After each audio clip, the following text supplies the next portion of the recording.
আপনি জানেন আপনার ছেলের বিয়েতে যতগুলো নাজায়েজ কাজ করছেন এর জন্য আপনি আগুনে জ্বলবেন, কিন্তু আপনি মেনে নিছেন শুধু সমাজ।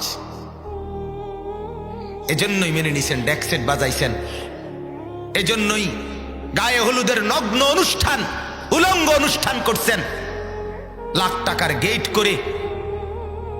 এরপরে বেড়া বেড়ি একই সামিয়ানা প্যান্ডেলের মধ্যে খাবার খাওয়াইয়া নগ্ন মহিলা, আমার দেশের মুসলমানের নারীরা সারা বছর যে দুর্নগ্নাম নষ্টামি করে, নগ্ন হয়, বিয়ের দিন ওই নারী তার চাইতে বেশি উলঙ্গ হয়ে যায়, অসভ্য হয়ে যায়, অসভ্য হয়ে যায়,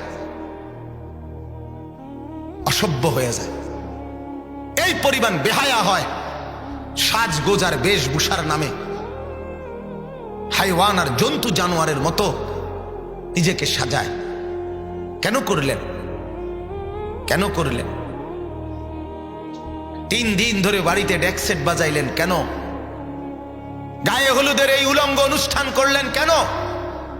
সমাজ, এলাকা, মহল্লা, পাড়া, সোসাইটি মেনটেন, ছেলেকে খুশি করা, মেয়েকে খুশি করা, মেয়ের পক্ষ ছেলের পক্ষের তাদেরকে খুশি করা। আল্লাহ কোথায়? আখিরাত কোথায়? কবর কোথায়?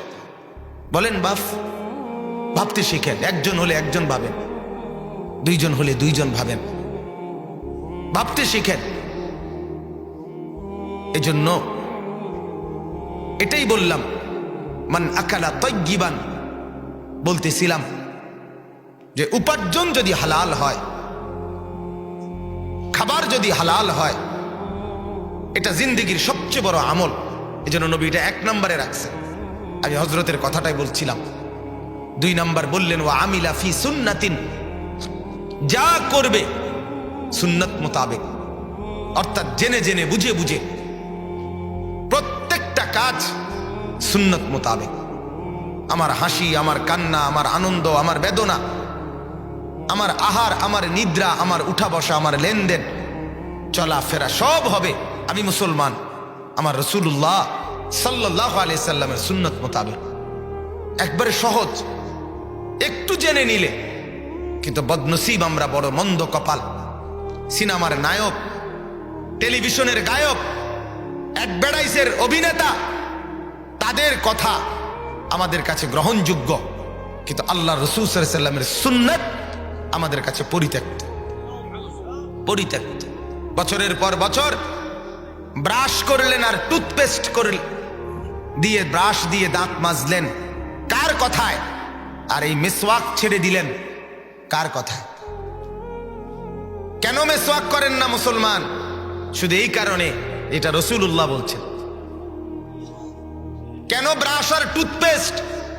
এই কারণে, এটা রাসূলুল্লাহ বলে নাই সাল্লাল্লাহু আলাইহি ওয়াসাল্লাম। শুধু বিরোধিতার নিয়ত, আর কিছু না, আর কিছু না। উদ্দেশ্য স্পষ্ট করা, আমি মুহাম্মদের দুশমন,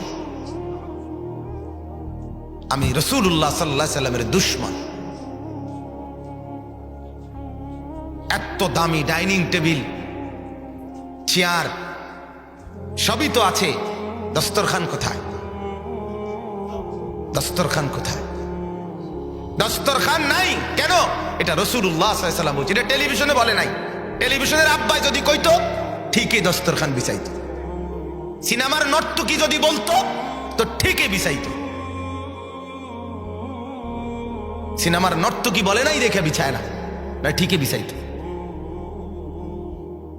টেলিভিশনের গায়ক নায়ক, অ্যাডভার্টাইজের অভিনেতা, ওরা বললে ঠিকই হইতো। ওরা ডিজাইন করে দেয় মুসলমানকে। সেলুনের দোকানের নাপিত সাজিয়ে দেয় মুসলমানের যুবককে। নাপিত সাজিয়ে দিয়ে বলে আপনাকে সেরকম দেখাচ্ছে। একবারও জিজ্ঞেস করলো না এই চুল কার মতো কাটলেন। আমার মাঝে মাঝে খুব আফসোস লাগে, এরা কি পড়লো, কি করলো এরা। এরা বলে বাংলা, অঙ্ক, ইংরেজি, পদার্থ, জীববিজ্ঞান, কি কি বলে পড়ছে বলে। এরা বেকুব, তুই যদি কিছু পড়ে থাকতি বেটা, তোর বিবেকে কি দুর্কুলাইলো না? তুই রে কি চুল কাটলি?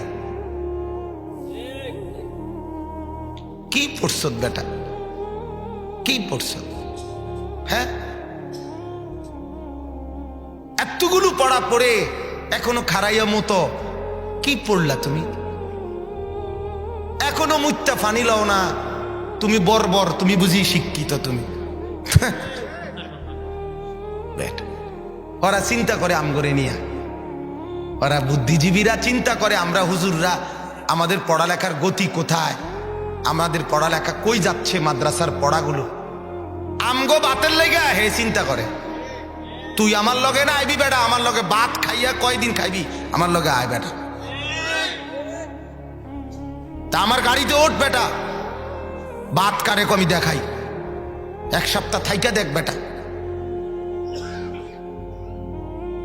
হালালের এক লোকমা, সেটা ডাল ভাত হোক, তোমার হারাম আর অবৈধ উপার্জনের কোটি টাকার খাবারের চাইতে আমার ডাল ভাতের উপরে আমার আলহামদুলিল্লাহ। তোমার অবৈধ উপার্জনের উপর আমার থুতু থুতু মারি আমি, হারামের রোজগারের উপরে। ওই সুদের টাকায় থুতু মারলাম আমরা, ওই ঘুষের টাকায় থুতু মারলাম আমরা, ওই মিথ্যা উপার্জনের টাকায় থুতু মারলাম আমরা।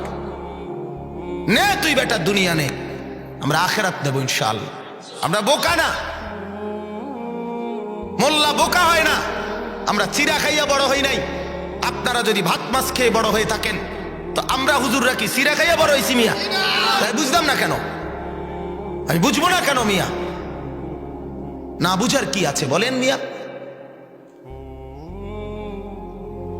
জিন্দিগির রং নাই, মুসলমানের আখলাক নাই। আমাদের আল্লাহ আছে, আমাদের রসুল আছে, আমাদের কোরআন আছে, সব আমাদের পরিষ্কার, নিখুঁত, নিরাপদ, স্পষ্ট, বিস্তারিত। আমরা কেন অন্যের ধার ধারব? বলেন বাস, রাগ হইয়েন না, আমারে মনে কষ্ট নিয়েন না, মনে কষ্ট নিয়েন। কারো গায়ে লাগলে মাফ করেন, আর হারাম খোরের গায়ে লাগলে আমার অসুবিধা নাই। হেতের ফিডে লাগুক নলে আড্ডিত লাগুক, আমার সমস্যা কি? কথা বলেন। অবৈধ উপার্জনকারীর গায়ে লাগলে আমার সমস্যা কি?